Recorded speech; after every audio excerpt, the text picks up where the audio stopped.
Hello, everybody, and welcome to another edition of Tunnel Vision, a show brought to you by USCFootball.com. I'm your host, Keely, Eure, joined by Shotgun Spratling. We have special guests in the studio today, three-time All-American and former USC safety Taylor Mays is back in the studio. Taylor, thanks so much for coming by. Keely, what's going on? And then we have, it's a full Brady bunch today, because we have over here in the corner, Ryan Abraham. I'm in the corner. I'm in the room, though, now. It wasn't like before. We put you off into the dungeon. I'm going to try to control the questions, which Keely loves. And then, I'll be putting some insights here. If we wanted to get Taylor on, it's probably a little crowded over there for three big dudes, or two big dudes and two really big dudes, and one really big dude. So you can guess who the smaller one is. Yeah. Sure. We'll leave it up to the viewers. But yes, so we have a full crew today, which will be fun. We have a lot to talk about. USC blowing out Cal, a full complete game, if you will, of 41-17. We'll talk about that. Keaton Slovis had his third game passing for 400 yards. We'll talk about that. Taylor Mays is in the studio, so want to call, talk to him, ask him a question, 512-4TUNNEL. Go ahead and call. You can also tweet at us, #TunnelVision. I'll put your tweet up on the screen.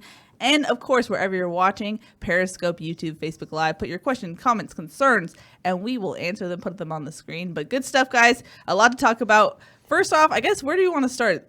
Last year's game against Cal was decided by 1 point, and here at Berkeley, USC has a full game. They're able to put in the backups, which, Shotgun, I know is a big talking point for you. What was your takeaway from the game? I mean, you start with you get a blowout win. That's huge, but it's against a defense that, the expectation was this is a really good defense they're going up against. All our predictions last week were pretty low-scoring affairs comparatively to what the final score.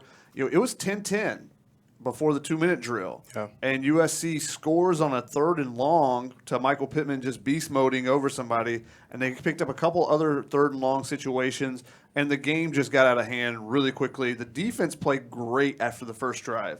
They made some adjustments. I don't think they were really prepared for Cal to come out and be throwing the ball immediately the way they were. And so, and also they get the targeting call on the first drive. So some things were going against them on that first drive. They settled down, though, and then they were dominant the rest of the game. They didn't give up a touchdown, I don't think, until, about halfway through the fourth quarter, when basically they had the back seven was, I think, 5 backups in there. So, they had basically started to empty the bench. So the starters went from giving up a drive where they just ran the ball down their throat, were able to throw the ball whenever they wanted to type of thing, to you're not getting anything. And they got pressure on the quarterback. They hurt Chase Garbers. It was a complete team effort for once. And that was, something that we haven't seen. And it's a lot different to put up 41 points against this Cal defense with the defensive backs that they have compared to doing it against Arizona and blowing out Arizona, who doesn't have a very good defense. So I thought it was a much different blowout than the Arizona one, and something that was just really a surprise. The way that they had played the last couple weeks and not being able to put away Arizona State to come out, and once things started going their way and once they started rolling in that third quarter, they dominated the rest of the game. Yeah, Taylor, I know you and I talked about in our pregame show about how this was an opportunity for USC's defense to have a low-scoring game. It was their second lowest of the season, but I know this was something you were passionate about. What was your takeaway from the defensive performance? Well, like Shotgun was saying, after the first series, I was thinking, this is going to be a long game, because they came out and kind of just ran the ball directly at us, and the penalty with Christian Rector. I was kind of thinking, man, this is going to be a tough game for us, and our defense had composure.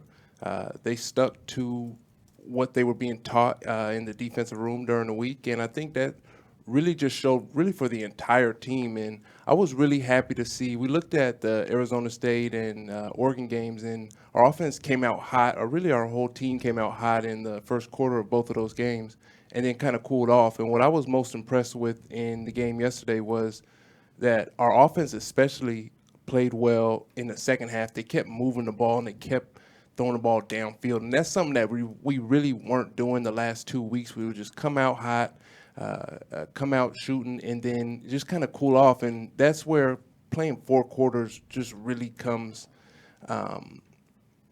into the discussion, because teams have come out, but you have to play 4 quarters of football. And for the defense to be able to hold them, like you said, I think it was a run play that they scored on late in the game, and there were a couple of the backups in. But for the defense to have that type of performance, I think it just gives them a ton of confidence. And sometimes you need that as a defense, especially at this point in the season, just to go out there and have that kind of performance and be able to put that under your belt as a team. And you saw guys, one thing I'll say about this team is sometimes they make mistakes, sometimes they play great, but they do it all together. And they have fun together, they celebrate together, and that's something that you don't always see on teams. Like, these guys do get along, they like each other. I could tell that they're great friends and that they really, truly do play for each other. And again, I was also really surprised because we really pumped up this Cal defense, especially in the secondary, and looking at Evan Weaver. And, of course, he ran around the field and made a ton of plays. But we really gassed up this Cal Berkeley secondary, and our guys on offense really kind of made them look mediocre. And that was one of the most surprising things to me about this football game. But I just have to say, I think it was a great win for this football team. There was a couple things I think we still could have done differently, and I think the run game is still an issue for us going into next week's game against UCLA. However, overall for this team, this is exactly what this team needed. And I would have liked to see us keep it to 10 points. However, I'll keep it where it's at, and I think that this is what this team needed going forward. And I think this is really what Clay Helton needed right now as well. Ryan, I want to bring you into the conversation. What were your takeaways from the game as well? Yeah, I mean, good points from Taylor there. I don't think this team gave up. We thought they were going to. Certainly the second half of the Oregon game. Weren't sure if this team was going to kind of mail it in at that point, but they fought hard since then. This was probably the most complete win of the season. And, Taylor brought it up. USC's third-string quarterback and those wide receivers made Utah, which is a really good secondary, look bad. And Cal's defense is really good. They haven't given up 42 points since September of last year when they played Oregon. 42 points in that game, 41 points in this game. When USC's clicking, and you're seeing them score not just in the first quarter, but all 4 quarters, picking up big plays. You had 3 pass plays over 45 yards, to Drake London, Amon-Ra St. Brown, and Michael Pittman. I mean, that's just really hard to stop. And all that's happening without Tyler Vaughn's out there. You see Drake London come in, and he's able to fill right in. So I think for Clay Helton and staff, they put together a good game plan. I thought on defense, it was interesting that they came out and decided to defer to the second half, which we've never seen all year, give up that opening touchdown. And then after that, it was really solid. And of course, losing your starting running back, losing your starting quarterback hurt. And when Chase Garber's in there, Cal looked like a different team. But USC just took advantage of all those situations. And on offense, they just never took the pressure off. And we just haven't seen people do that to Cal this year. Utah scored a bunch of points on them, but this was more, it was just really a complete game. You could have liked to see the running game get going a little bit. Stephen Carr didn't look exactly himself, but man, Keaton Slovis looked so poised. You're throwing that ball up to those wide receivers, and it's just really hard to stop. Yeah. Now, Ryan, you mentioned Cal secondary and Taylor, how much we hyped it up. And this is something that we talked about, me and Dan talked about on Instant Analysis. Clay Helton actually said that he was surprised how many one-on-one matchups they got. Is it like Utah where they were confident in their DBs? Is it almost better to go zone and not be confident in your DBs? Because when teams try and test USC's wide receivers, they kind of end up losing because USC's wide receivers are just that good. Let me just start with on the offensive side. If you want to challenge USC's receivers, you are making the wrong decision. Yeah. It's like something else. If you're going against Alabama, LSU, or USC's receivers, you're like, you know what? We're going to challenge these guys. We think we can play one-on-one with them. You are messing up. Just starting off. You're gonna go a couple drives and realize this is not the way to go. This is not it, Chief. So that was a bad decision on their part. And like Helton said, it's like, we were surprised to see all these one-on-one matchups. And it's like, Keaton Slovis' eyes probably kind of lit up a little bit and said, okay, they're going to bring some pressures. And I thought the offensive line did a good enough job of controlling those pressures. And then Keaton did a great job moving around the pocket. Yeah, You think about that third and long play. I think it was 3rd and 18. He throws to Drake London. Yeah. He's just chilling by the sideline for what felt like 5 seconds, which is an eternity on a football field. And he's just waiting, and he throws it up. And, that's Drake London going over Ashton Davis, who's a really good player who's going to play in the NFL, I think, even though he's a little bit undersized. He goes up over him, makes a really big catch there. So, I think it was a bad decision by Justin Wilcox and the defense on Cal's part. Yeah, I think what happens is Cal defense is playing a certain defense for the majority of the season, and defensive coaches are prideful just like everybody else. Yeah. They're not going to abandon what they've been doing the entire season, and it wouldn't make sense to a Cal defense which has been successful to say, hey, just because we're playing this team, we're going to change our game plan completely.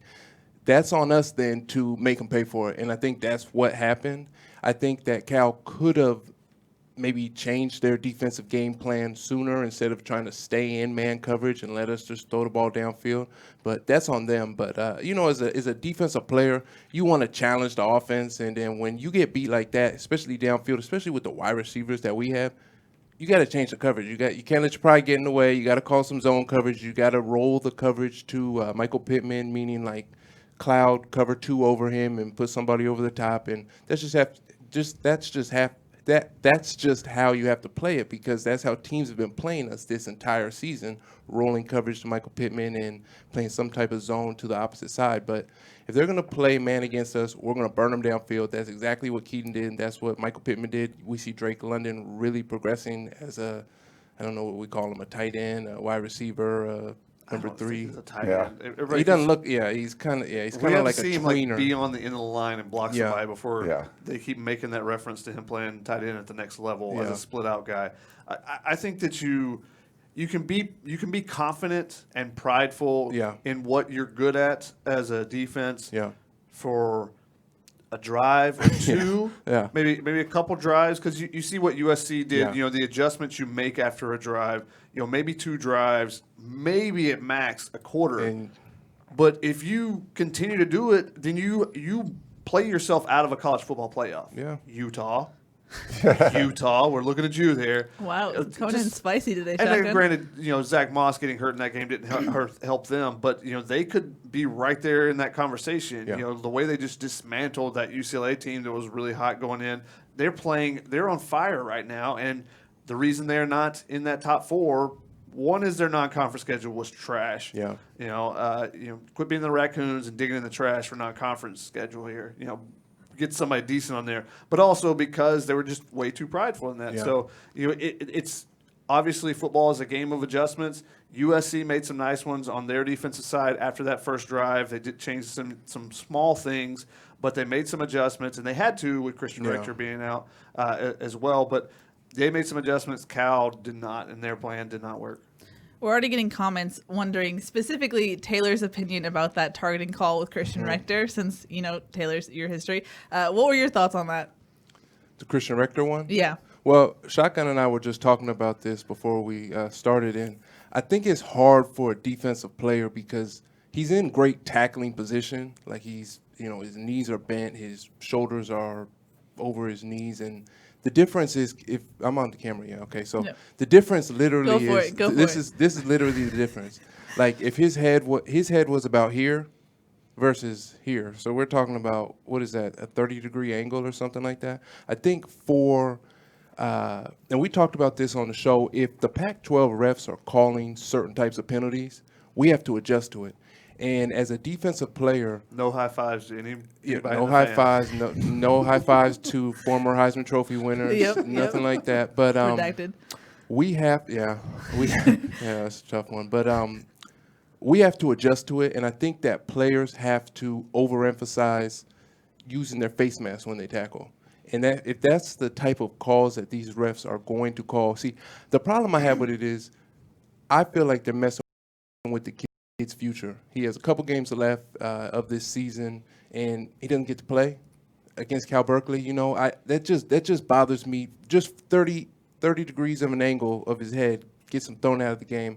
That bothers me. I know it's not the NFL, so they can't find him.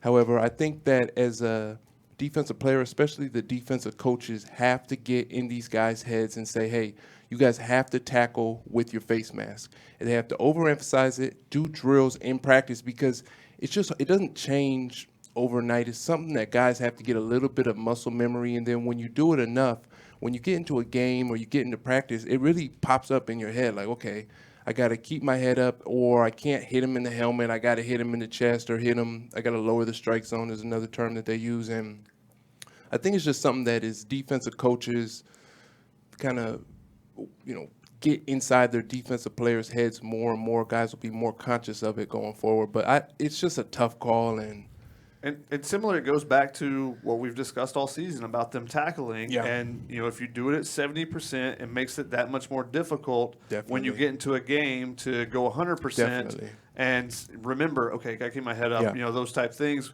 because you might be focusing on something else because you haven't been going 100% during the week. And, Taylor and I talked about this before the show as well. The very next drive, Evan Weaver from Cal, who tackles everything in sight. Yeah. He had another 14 in this game, which was below his average, which is ridiculous. But he hits Michael Pittman over the middle, and it's a big hit. It's very similar to the head placement as far as helmet to helmet, but he keeps his head up.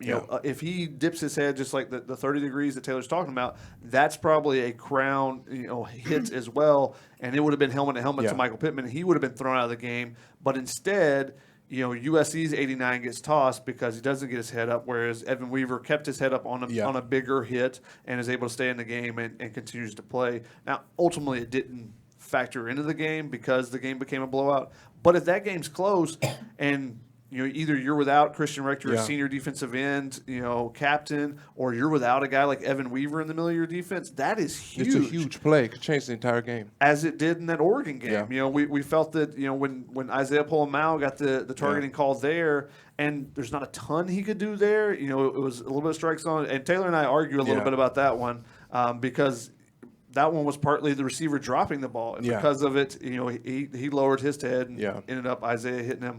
But the game kind of changed after that. It may not have necessarily been because of that play or just because of that play, but things after that, that's when everything fell apart for USC. So one play can completely change the momentum, change how those things work. Speaking of Evan Weaver, just a little fun fact. He came out, his uncle came up to me pregame and said he's a member of the peristyle. Wow. Weird, right? So I was like, where's your allegiance? And we didn't see each other after that. But so interesting. So thanks if you're watching, Evan Weaver's uncle. Sorry that your nephew lost. But speaking of the targeting call, I didn't see this, and I don't know if you did, Shotgun, because we were on the field, but you guys watched the broadcast. Apparently when they were calling, the ref was saying that it was targeting. Elijah Griffin was in the background dancing, and so we got a question from Ladera Dude who said, what's the deal with OG dancing when Rector was getting thrown out for targeting? What's your take on that? OG is going to dance no matter what in any situation. Where do you really lie in that space? Real quick, so I watched the replay again, and it almost looked like he was looking up because when you're next to the referee, and Taylor, this, if the referee's on camera, especially with the Pac-12, they're always on camera because they're always calling stuff. It almost seemed like he was there on purpose and then doing his dance, so you could see him dancing, which seemed like if that was the case, it was a really strange thing to do because your teammate, your senior captain, just got tossed out of the game. But that's what it looked like for me. It kind of looked like, when people are on the vision board or whatever, and they're looking like they see the camera that's looking at them, and then they're waving and stuff. It almost seemed like that, but I'm not sure. It was really strange. But thanks for the question, by the way. The way he kind of leaned in made it seem like he knew that there was about to be a camera on him, and he was going in for the dance. Now, let's say, for better or worse, like Keely said, Elijah Griffin dances all the time. He's very consistent with it, so I can handle that. It's just his character. Yeah. It's not like he's a stoic guy. He's not Caleb Tremblay coming over and dancing up on the referee or something. That would be interesting. Which would be much different. Yeah. But Caleb Tremblay flossing or something. That'd be funny. But if you watch the broadcast of the USC Arizona State game, when Frank Darby scored a long touchdown, They talked about how, and he's on the sideline. They talked about how he's always happy. He came from New Jersey. He's had a rough background, and like he's a guy that is always smiling on the sideline. Dory Jackson was always smiling. It didn't matter if they were winning, losing, what the score was. That's just his personality. Yeah. Now, if you say that, okay, well, smiling's one thing, dancing is another. Some people still get mad if they see anyone smiling in a loss. In a lot, yeah. And I've learned from other reporters is like, hey, you don't know what they're smiling about, whether it could be an inside joke or whether it's whatever it could be on the sideline. Now, if you see the reason why they're doing something, which is why I was very upset about the way they handled themselves in the Oregon game when they were posing and stuff, because you knew why they were posing. Some of them were posing for me when I was trying to get photos of them reacting, coming off after touchdowns that they had just given up. Those type things I think are a little bit different now, and so it becomes kind of a how you view people's character that are, as Taylor said, OG is consistent with his dancing. He's going to dance all the time. That's just his nature as a son of a hip hop artist.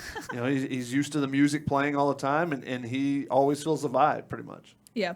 Well, before we call lines or the call queue's full, we have a lot of questions. So before we dive into that, I just want to look big picture. Specifically, Ryan, I want to go to you first. Okay. A blowout win is something that USC fans, I guess, are torn about because they want to know what's going to happen at the end of the season. What do you take away from this win and what it means for the future? Mike Bone attended his first USC football game on Saturday. It was also his birthday. He was very involved pregame, talking to fans, afterwards celebrating with the players. So it's interesting seeing his presence now. But what were your takes, Ryan, from this game and what that means long term? I think you have to look at the season as a whole, and if you're Clay Helton, you USC players, they should feel great. I mean, you get a blowout win against Cal, team you lost to last year. You're sort of on that redemption tour. The teams that you shouldn't have lost to last year, going through and beating them. Next up is, of course, UCLA. But I think big picture wise, you don't bring a guy like Mike Bone in to just stand pat and status quo. I think that I'm not saying the decision was already made, but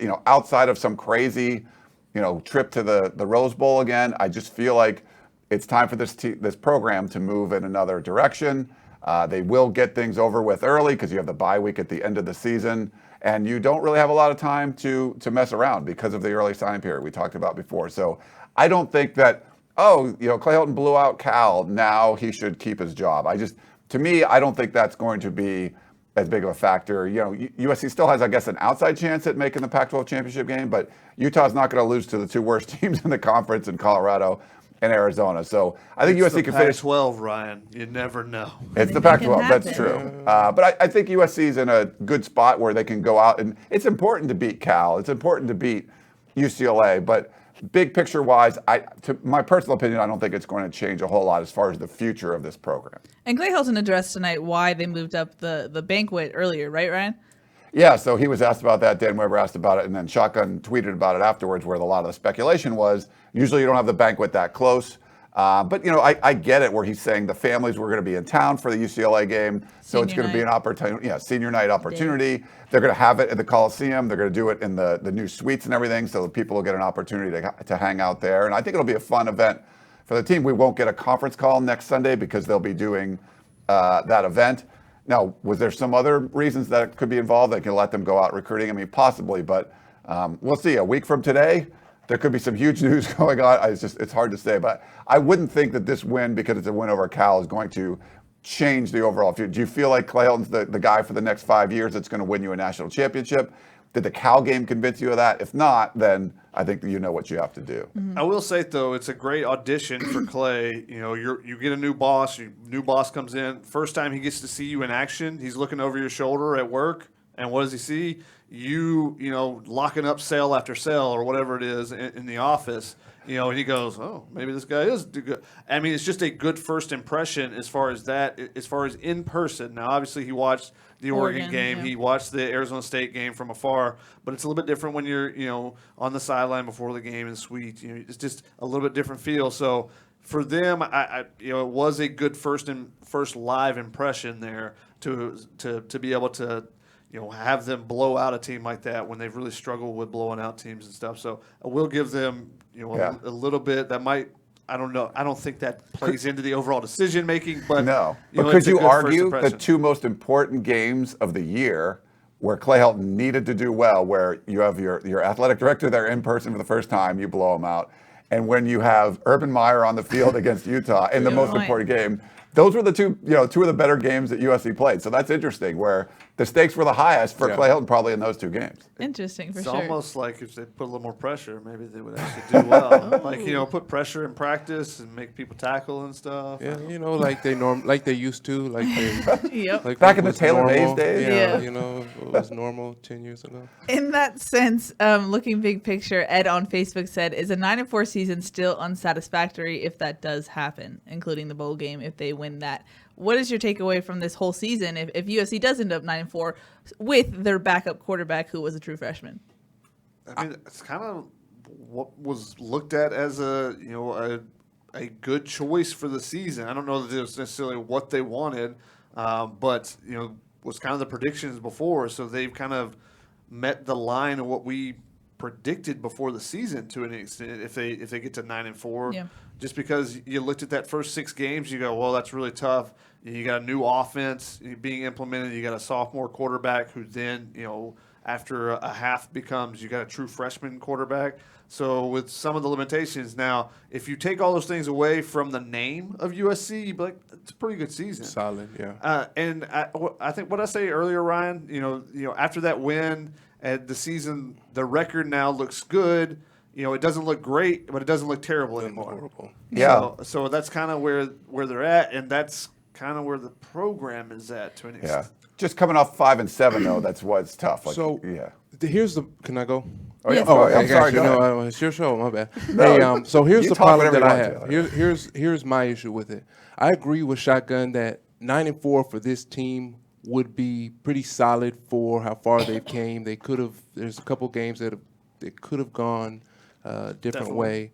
However, a 9-4 season for this team would be pretty solid. To me, one of the biggest issues is in recruiting, and us potentially losing recruits from California, from Southern California, there's some highly recruited guys from Washington that aren't considering USC. That's where I feel like USC is losing right now to Oregon's, and Alabama can come in here and pick whoever they want, which makes a little bit of sense. But USC should be dominating in recruiting like we always have, especially in the state of California. And I think it's hard right now with what's going on at our school. You know, these kids with the Instagram and the Twitter, they want to wear, you know, new jerseys and play in national championships and all this stuff like that. And the problem is, you know, if we're not beating Notre Dame and we're playing in nothing against the Holiday Bowl, or I don't know what else is after the Holiday Bowl, but if we're not playing in those games in the, you know, the Rose Bowl or whatever national championship, it's just hard to continue to recruit those players. And I feel like us losing in the recruiting department is as big of a factor to me as being, 8-5, because that's where, you know, other teams can start to catch up to us as time goes on. And so I think that's just another factor that really plays into this thing going forward. So my thoughts on this season is kind of my thoughts on the Clay Helton era, where I feel like if you look at it from an outside perspective, not really detailed, you're like, oh, that's okay. That's pretty good. Rose Bowl, made to a Cotton Bowl. That's good. But if you look at the details of the season, there's so much more that was left on the table that they could have done better. Yeah. And so I think that's indicative of the season. I think it's true of the whole era where, you know, starting Max Brown, what happens if you start Sam Darnold, 2017, does Sam Darnold regress? Tackling, you know, stuff like that, where I feel like you can't have these ups and downs and not reaching your potential with this roster that's so talented, where if you look at other teams, the Alabamas, the Clemsons, they are taking full advantage of the talent on their roster. And I don't think that's something that USC should be doing where they're underachieving year after year. But that's my thoughts.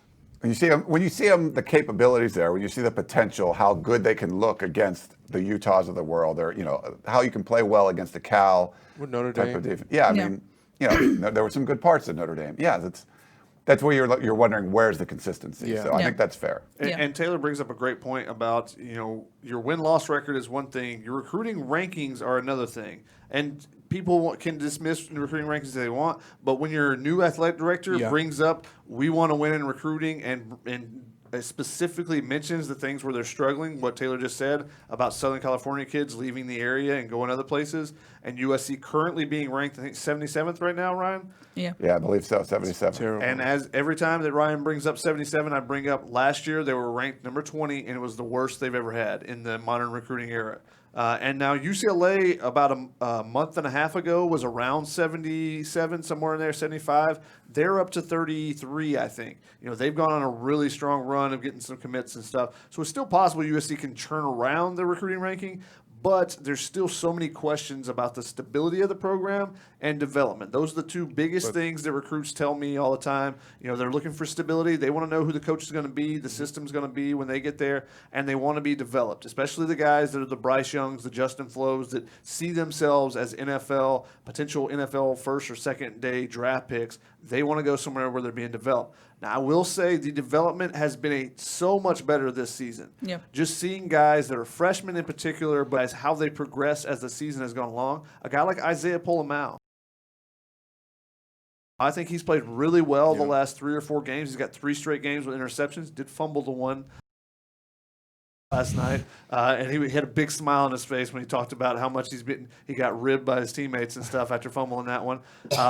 But John Houston, another guy, he's a redshirt senior. Like, do you expect redshirt seniors to really progress a lot during their final year? Well, he has. I think we talked about it after the Notre Dame game. Yeah. He did not play well at the end of that game. However, he's played really well the last couple weeks. And he's been one the coaches have mentioned several times about his leadership and how he's been kind of a defining character in the middle of that defense.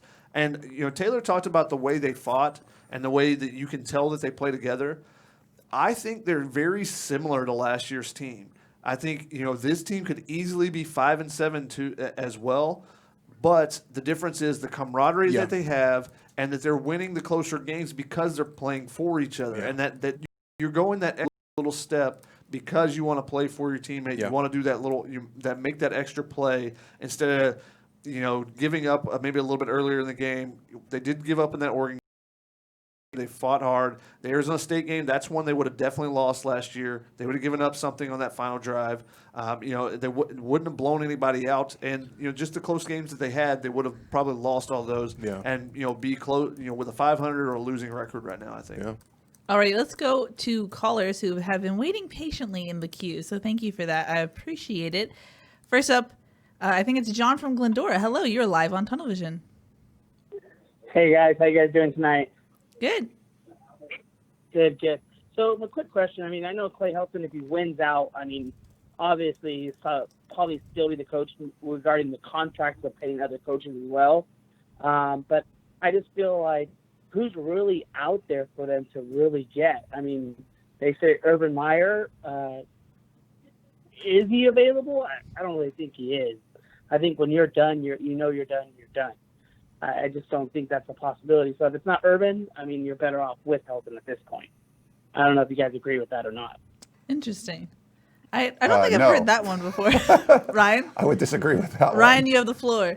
No, I think Urban Meyer is, he's not coaching right now. There's definitely a lot of speculation about him, and that's something I wrote about. USC should try to go after someone, but I don't think if you don't get Urban Meyer that the next best thing is to stand pat.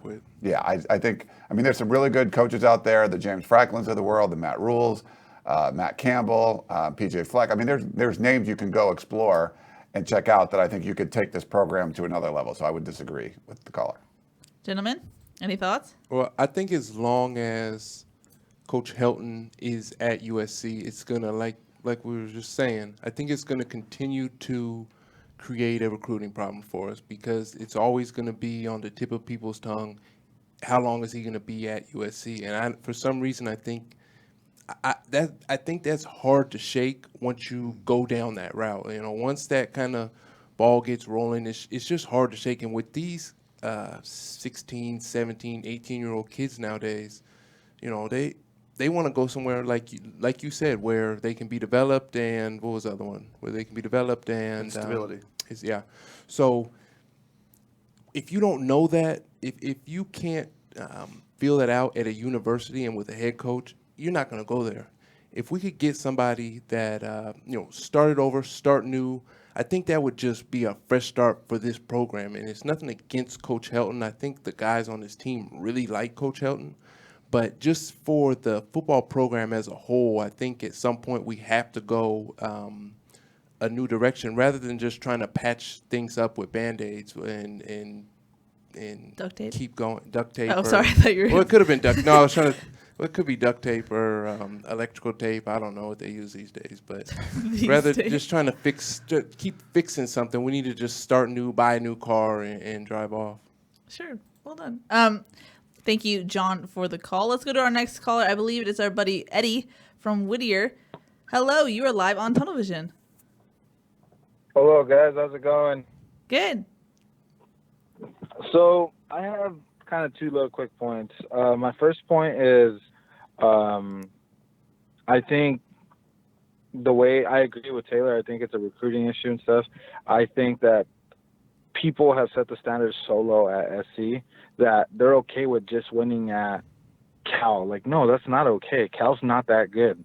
Like, we need to stop just, oh, he's fine, we're doing good. No, we play against any top program, we're getting blown out. Simple. There's no questions asked.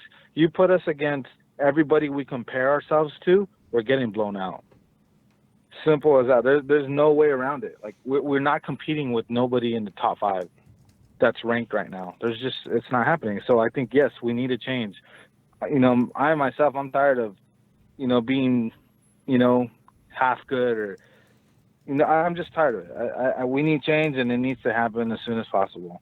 And my second point is, I remember Clay Allen once saying, well, not once, but just last year or 2 years ago, saying that he wanted to go the Notre Dame route. Well, he hasn't done nothing like Notre Dame, and I know it's not on him, but Notre Dame doesn't play at 8 p.m. So, if we could start somewhere, can we start with that? Like 8 p.m., that was ridiculous. Especially a program like SC shouldn't be playing at 8. I don't care. I don't care what anybody has to say, how bad we are, but 8 p.m., that's awful.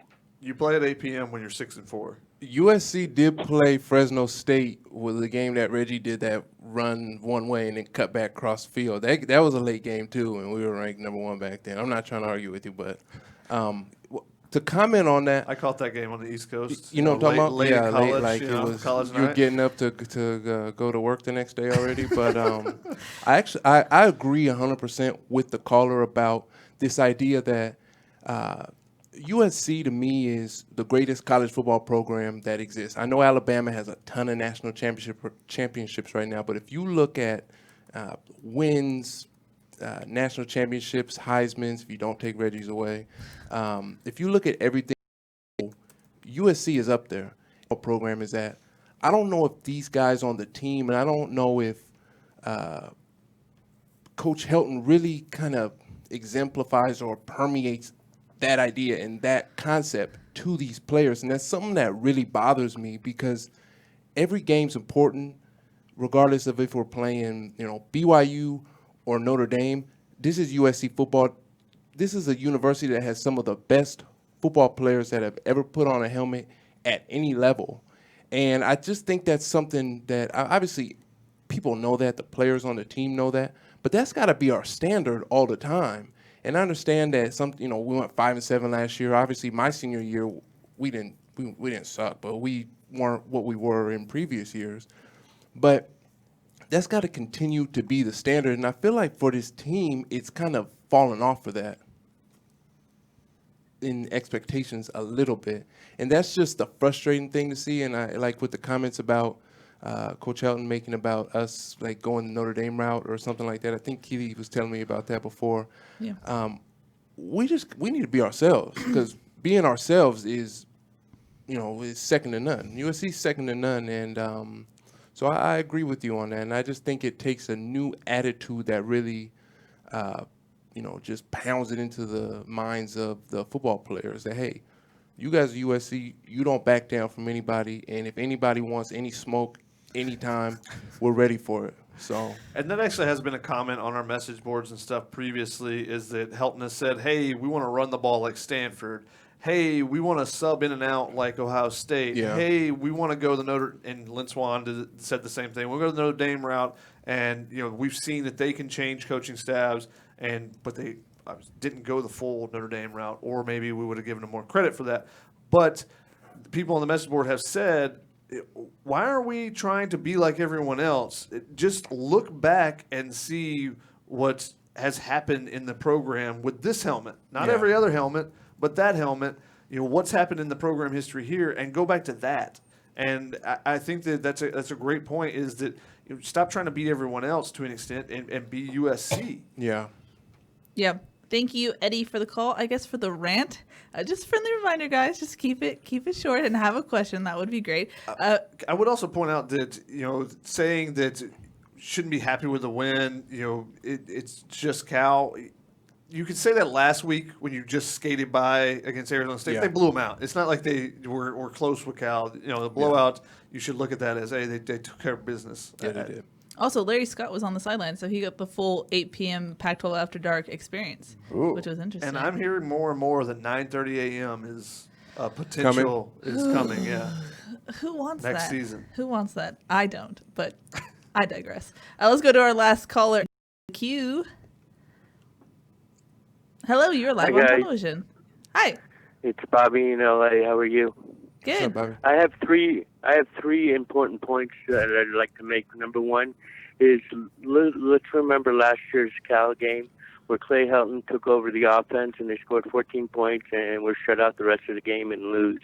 You have a competent offensive coordinator. What a difference. 41 points against Cal. And they scored in the second half. Number 2 point, it's nice to have an athletic director that knows to go on the field after the game instead of during the game. And number 3, the star of the weekend for me is Nick Rakocevic. What a game he had last night. Thank you. Thanks, Bobby. Still haven't seen that basketball game yet, but the basketball team did win last night. So Drake London actually had a monster night. He gets 2 wins, a football win, a basketball win, and his first career 100-yard game, getting 6 catches, 111 yards, and another touchdown. So monster night for the freshman. And Taylor, by the way, he was asked, do you still want to play basketball? And he said, yeah, we'll see. He's going to play. He's going to feel it out, but he's still sticking with basketball. And I know you have some thoughts about this. Oh, you want me to comment on it? Sure. Yeah, I've been telling Keely that I don't personally think he should play basketball. I know you can tell me what you think, and just give me a second. Here's why. He has a chance to be a really good player. I don't know if it's at wide receiver or tight end, but with his frame, if he got some skinny arms, if he got in the weight room and put some work in and gained 10 pounds going into next year, maybe 15 pounds, he could just be a really special player, because that's a position, especially when you're looking towards the NFL, that if you can run as a tight end, you just create a huge mismatch. You look at Antonio Gates. He's made a career off of being a former basketball player that gets matched up against smaller safeties and linebackers in the red zone, and he just outbodies them. And you see the athleticism that Drake London has, and you can tell that he's kind of this remember Wilt Chamberlain was talking about how he used to do ballet, and that's kind of the way that Drake London moves. I just see a lot of potential in him, and I don't want him to play basketball and then not lift weights in the off season and then kind of miss spring football. But that's just me personally. I think if he would just focus on football, he could get drafted somewhere up there. And the counterpoint would be That's what I wanted. What's the counterpoint? if he just focused on basketball, he'd be a draft pick there too. Because that's what I don't know. That's what I don't know. Because I told Keely, I was like, he's not going to get drafted in the NBA. He'll get drafted in the NFL. But you tell. So listening to guys like Josh Gershon and Evan Daniels, our Yeah. national analyst, they think that he has the potential. Now, he would probably have to focus on basketball probably more than football. Yeah. Football, the ability probably comes a little bit easier just because, you jump up over people because those are Yeah. basketball skills that are Yeah. translating there. But basketball, he like is specific a skills. unique defender as well, with his 6'5" frame and the length that he has, and can guard 1 through 4 basically on the floor. So he's going to be a special player there potentially too, and that's the hard part, because the basketball, I've talked with people, some sources on the basketball side, and they know that, if he had a monster year as a freshman, that, there's always the possibility he never makes it to basketball. But he really wants to play basketball. That's, basketball is actually probably his first love. Well, I will say this then, Drake. Basketball money is all guaranteed. So football money's not. So maybe I need to take back what I said earlier. No, I'm not changing it because football players are more respected because they're tougher. Basketball players are soft. Wow. They cry about fouls. But I'm just saying they're a lot richer. So you got to do what's best for you. Wow. Okay. But you're kind of flip-flopping on that one, Taylor. A little bit, but I'm Or you surprised. could do both. Well, I didn't know Shotgun hit me with that. I just thought he wanted to play like just to, show his face to the song. I think it's much different situation than maybe like Zach Banner.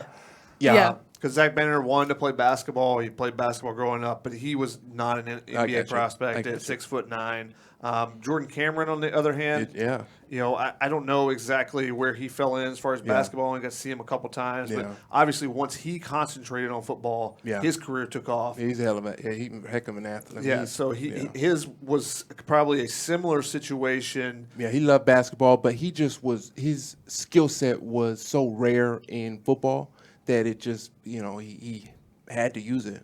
And if he wouldn't have had, concussions in his career, he might have had even a bigger impact. You might know that name a little bit more on the national stage. Alrighty, let's go into a Facebook question. One is from John, who says, how is Bone going to go about firing Clay Helton if SC blows out UCLA?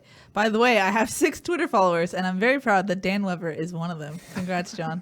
It's a big accomplishment. But first off, Bone, if USC comes off of 2 blowout wins, what does that look like for the thing team? is, one win is not defining of a coaching era. So, and I think Mike Bone, the one thing that we've seen from Mike Bone from his conversations with Ryan at basketball and, from, introducing himself to all the media, and you see him working a crowd to an extent. He's kind of like a politician going around, but it's not just, hey, how you doing? Mm-hmm. It's not just shaking hands and kissing babies. It's, hey, how you doing? And he talks to you for 5 minutes. Let me pick your brain. Yep. And he said it during his press conference that he wanted to listen, learn, and then lead, and he said it in that order. And I think that's what he's doing. He's going about listening to what everyone says. And if everyone's giving him the same message, I don't think he's going to be distracted by 2 wins, regardless of how they play out, versus if the message is completely different for everyone else. Now, I'm not saying it is, but, from the people that we've heard that have talked to him, that's the message that he's been hearing a lot of, I would say. Mm-hmm. Boss man? Yeah. I agree. That's fine. We'll move on. What? I don't want to add anything. I like what Shotgun said. We're good with it. That means you weren't paying attention, but that's good. Yeah. I'm trying to do some of these questions here. See, it's hard. It's hard, right? Let's go to a question from hip hop lover John on YouTube, who says, when was the last time this team scored 50+ points? Taking Slovis out was a soft move. Don't give me the injury excuse. I think you take him out, definitely take him out, but you could still attack more with your backups if you really wanted. I think that's something that could have happened, but yes, you need to take Slovis out because you're limited. You only have one quarterback behind him. Mm-hmm. So why have him in? If he gets injured there, what is the conversation then? Imagine the comments. It would just not be good. It would just not be good. James on YouTube says, why can't our O-line block for the run game? Stephen Carr should have much more room to run. He's talented but has no holes. Well, I was seeing that also with Keenan Christian, and they were running like kind of some zone stretch plays, and I was looking at it and I was thinking, is Keenan wrong? Is Keenan in the wrong, or is it our offensive line? And they were just getting pressure inside and pushing our guys upfield. And our offensive line has to block better. They block really well at times during the season, but it seems that when we run longer stretch plays, especially with Keenan, that they struggle to get and really cut off the defenders. But when they block straight up, we're a lot better. And I think that's the difference between Vi being in and Keenan Christian or even Stephen Carr, but his running style is a little different. But it's a little harder for them to move and cut off block on these long zone runs versus when they're blocking, mano-a-mano, head up in the kind of more smash mouth run game. And I think what plays into that is the last 3 weeks you've seen USC has not been on run inside. And so teams are keying on those outside. It really felt early in the game to me, watching from the sideline, and Taylor, agree or disagree here, but it just seemed like Cal was keyed in on every run USC was doing. Yeah. You know, the only exception was the Keenan Kristen when he got around the edge. Yeah. And I think there was a little wrinkle there. I haven't got the chance to rewatch it, but the way that Austin Jackson ends up kicking out the DB, it just seemed like there was something different He there. kicked him out. Yeah, it was like To get him outside on that one, but the other runs, it just felt like Cal was all over. They knew exactly where they were going. They were there earlier than the blockers could even get there.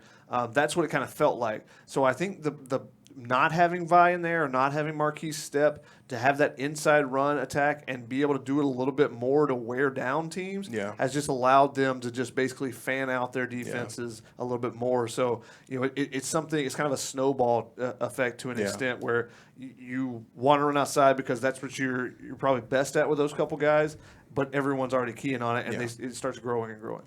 We have a pair. To quickly answer, the last 50-point game was a memorable one.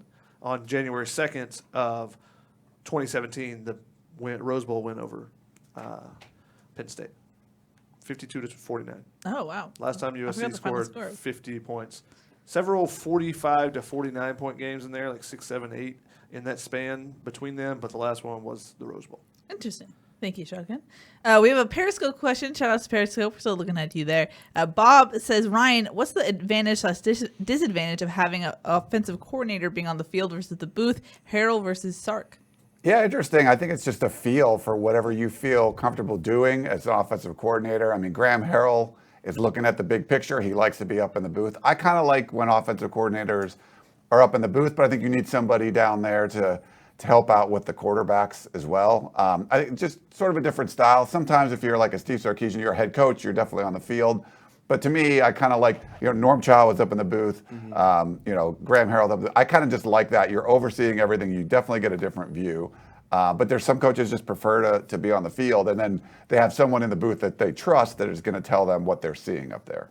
Yeah, it also just depends on who else is on the coaching staff and the position coaches, whether or not the offense coordinator and the head coach have trust and faith in the other guys around him, whether or not he'll be in the booth or on the field.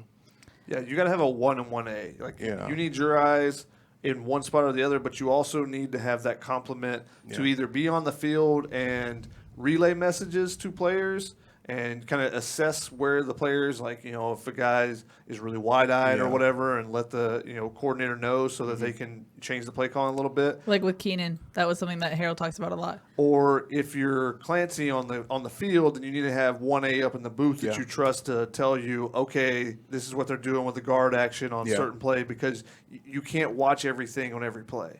It's just not possible. So you can't tell exactly what they're doing on everything. So you need to be able to trust someone else. So it needs to be a complement for each coordinator. I'm going to steal a page out of the Family Feud podcast with agree, disagree. Truck Ranger on YouTube says basically Clay Helton's tenure is not winning the games he's supposed to and not being competitive in the big games. What say you guys? I don't know about that. I would say up until last year, he pretty much won the games you were supposed to win. It was just some of the bigger games that Clay Helton didn't win. I mean, when you look at the 2017 season when USC won the Pac-12, they went through and they won the games they should have won. That, after starting 1-3 in 2016, they went on and won the games they should have won, and then, got a big upset over Washington, things like that. Last year was really the first time they were losing games that they really shouldn't have lost. They did a little bit this year too, but for the most part, it's been, I would say, the bigger games where you're talking about the Notre Dames, Ohio States, things like that, where you want the team to be more competitive, Alabama. So I think that was something that happened last year, but I wouldn't say that defines Clay Helton's tenure as far as losing games you shouldn't lose. Yeah. Let's go to a question from Michael Ford, who says, I think it's directed at Taylor. He says, Christian Rector didn't bring the smoke. And then he got booted for playing tackle football. Isaiah didn't get booted for bringing the smoke. Double talk from Taylor Mays. Meaning he did bring the smoke and he got booted, whereas, you know what I mean? How do you judge that too? So Christian, I didn't fully understand the question either. I didn't either. I'm trying to make sense of it, Michael Ford. But basically, when you play hard, you get ejected.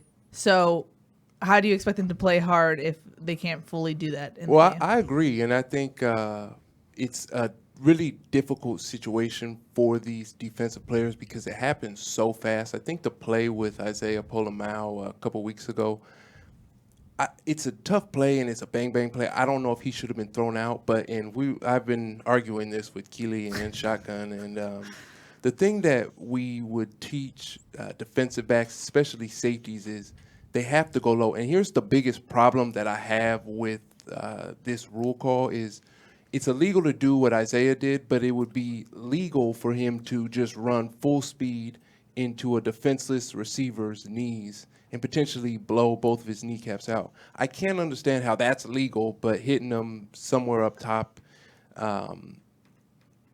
is illegal. So what I think somebody like Isaiah on a play like that needs to just aim for somewhere below the shoulder pads and kind of just hit him in the stomach, because you got to aim for the stomach, and hopefully even if he drops, you end up just hitting him in the chest or something like that. But like we were saying earlier, it's got to be something that these guys just practice. I know I had some issues with hitting guys in the helmets, and after in the NFL, after I got fined enough times, you start to think about doing it the right way. And you kind of, like we were saying, you get that voice goes off in the back of your head and says, don't hit him helmet to helmet, don't hit him helmet to helmet. So it can happen for these guys, and that's just something that Isaiah and Christian will have to work on as they progress in their careers.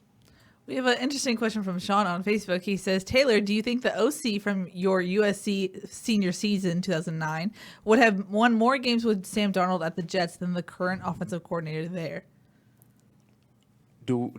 Wait, 2009? Yes. Would we have won more games my senior year with Ryan, Sam Darnold? can you jump in and explain this question since you chose it?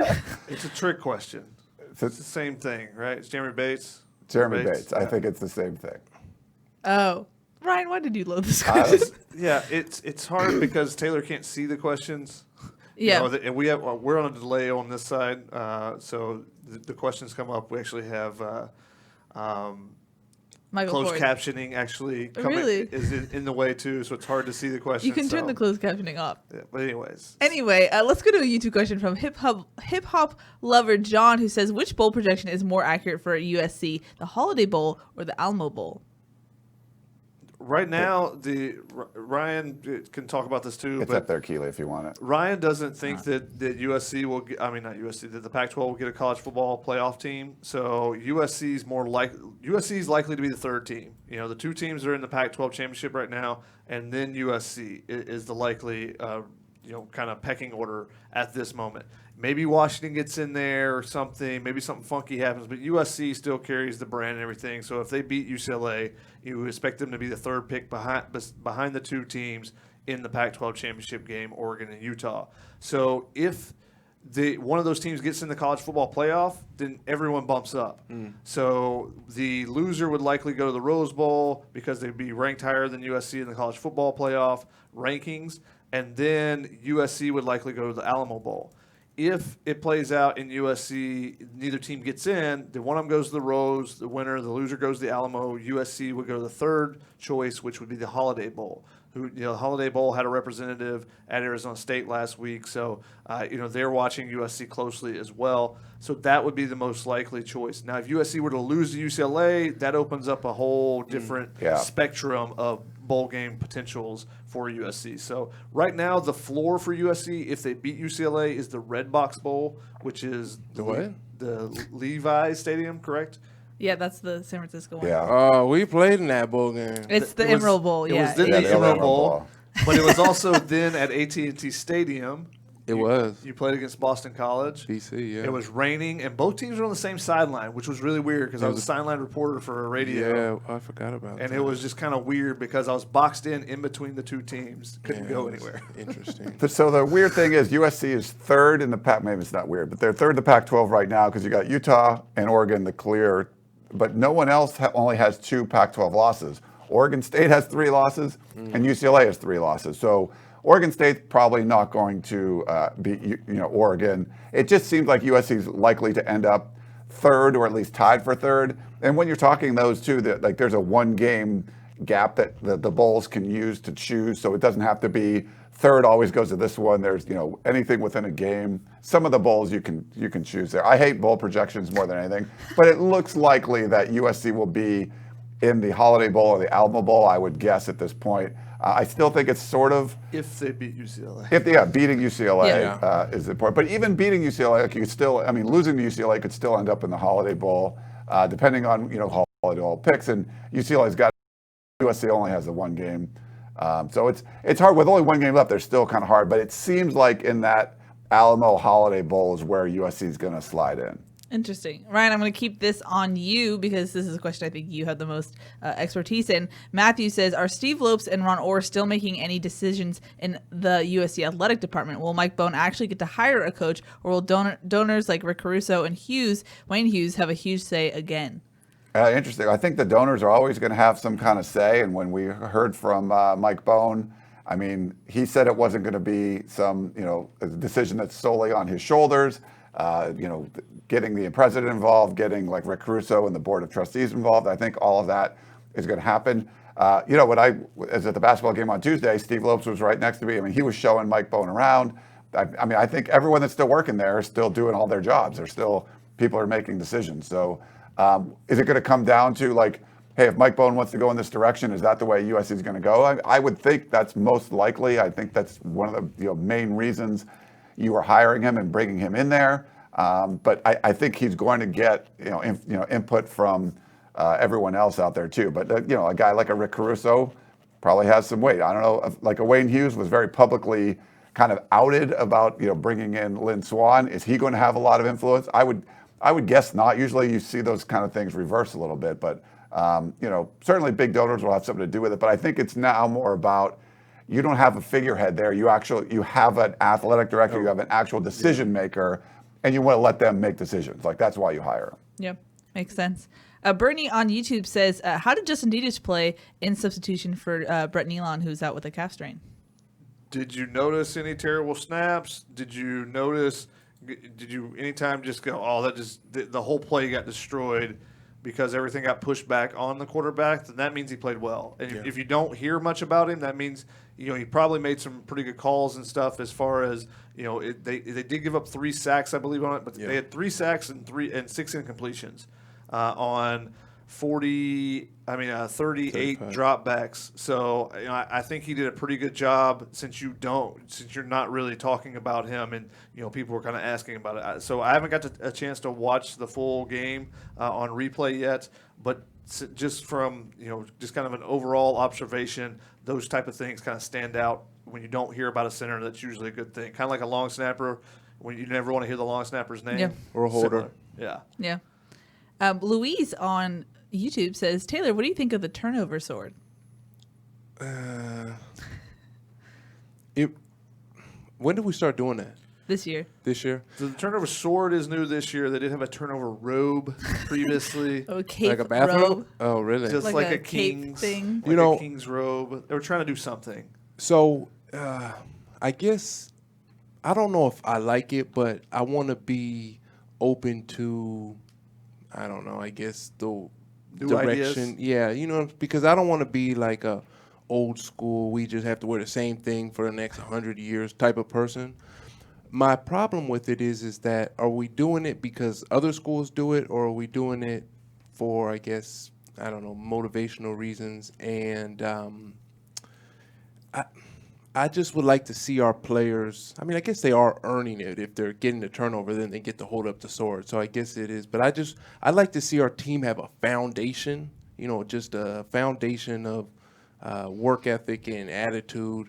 And then as a reward, then get, to have to do the turnover sword and things like that. But maybe if we had just won the national championship last year, I would say give them whatever they want. Give them the turnover sword, give them a first down hat and, I don't know, an interception sombrero or something like that. But I don't know. Well, I'm not really sold on it. It reminds me of the Miami chain thing. That's kind of where it started. Yeah, So like Miami's turnover like chain is what started kind of I wouldn't say revolution, but it started a trend of schools having different things. And Yeah. USC's turnover sword is much better than some of the ones that have been Oh, seen. yeah. From the turnover pencil to Ryan. What didn't Tennessee have a turnover trash can or something? They had a trash can. I think that was not received very well. But It was yeah, fitting, but not received very well. Who thought of a trash can? Who had a though? turnover trash can? UCLA. It sounds like something UCLA would do. And perfect for rivalry week, Taylor, right on brand. But we'll preview UCLA on Thursday. But really, the answer is turnover traveler. If you've listened to the Family Feud Yes. podcast, we've said that Chris once Trevino technically said it. Chris Trevino's idea, but we've repeated it over and over that once a player gets a turnover, they break out a mini pony, a mini traveler. That player gets to ride the pony with the sword up. Yep. So I It's want to be perfect. the drum major and do that thing in the middle of the field. That's what I would want to do. Yeah. that's India's thing. You did the sword before, right? Like you did the the ladder? On the ladder? Yeah, I Yeah, did yeah. a couple times. Was that cool? Yeah. Is it heavy? I don't remember. I do not heavy. Look at remember. these- Okay, sorry. I don't It would be remember heavy what for it was me, like. I guess. But Keely did find out from a band source, right? I have a band source, which is kind of fun. But I was told that the team last minute wanted to do something new for the turnover thing. And they were like, hey, band, can we get a sword? And they were like, no, we have a blacksmith make our swords. And they were Whoa. like, but we want a sword. And they're like, you just can't make a sword this quickly. So then they gave the turnover sword is actually a real sword. And it's the practice sword for the drum major. Drum major. So the more you know, band sources, more information. Yeah. But let's go to a YouTube question from Bernie who says, can you address how the tight ends are developing in this offense? Are they blockers, receivers? If we're having problems on the stretch runs, is that not a tight end problem? It's a tight end problem. Well, let's go to the difference between Drake London and 84. Eric Krummenhoek. Who is a tight end. He's a true tight end, and you see him lined up as a tight end. You see him more as an H-back, and he lines up in a near or far set, meaning like, he's kind of like a fullback in some. He runs like a split belly blocking for the tailback, things like that. But what I see on the stretch plays, it is tight end too. It is 84. Sometimes he struggles on the blocks, but it's really the tackles and the guards that I'm seeing that are having the issues with sealing off guys or, guards being able to reach a 3 technique or a nose tackle. And actually, now that I think about it, I don't know if I've ever seen Drake London block. He doesn't line up in those formations. Yeah, He's I a don't know if I've receiver. ever seen him. Yeah, so Now, I don't. he wide receiver blocks Yeah. out of the Yeah. slot or whatever, but he's not coming in to block. He's not on the end of the Yeah. line, which is why I think the talk of him as a tight end is way too premature. Yeah. If that's something to even look at. Now they've used the H back. They used it heavily previously Yeah. before the injuries to the running backs. Yeah. So they were using it 21, 12, 18, 11, 21 times. Yeah. The last 3 games prior to the Cal game, it's been 4, 6, and 4 that they've used the H-back. So they use the H-back as a fullback. Yeah. Now, I define the H-back when I'm doing my charting and stuff as any time that one of the tight ends, either Krummenhoek or Josh Follow mainly, are lined up inside the tackles. So they're behind Yeah. the line, they're back. Sometimes that's right beside the running back quarterback. They'll get deeper to an extent, not like right beside, but they'll be a lot deeper a lot of time, and it's other times they're right behind the guard or right in between the guard and tackle. So they've used the H back a lot this season as an extra blocker. Instead of they're trying to use the H back in different ways in this offense than a true tight end just being on the end of the line all the time, and then hey, we'll split you out sometimes.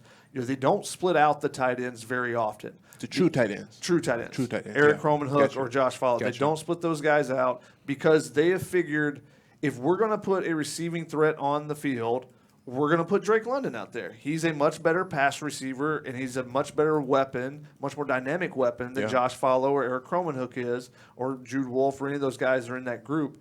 Now, when they will use that and potentially use that in the future, and part of the reason is Krummenhoek is a much better blocker than Yes. Josh Follow and a much better blocker than a pass receiver. Now, he's done a good job. He's dropped one pass over the middle, but besides that, he's done a good job being a guy that they can throw the ball to.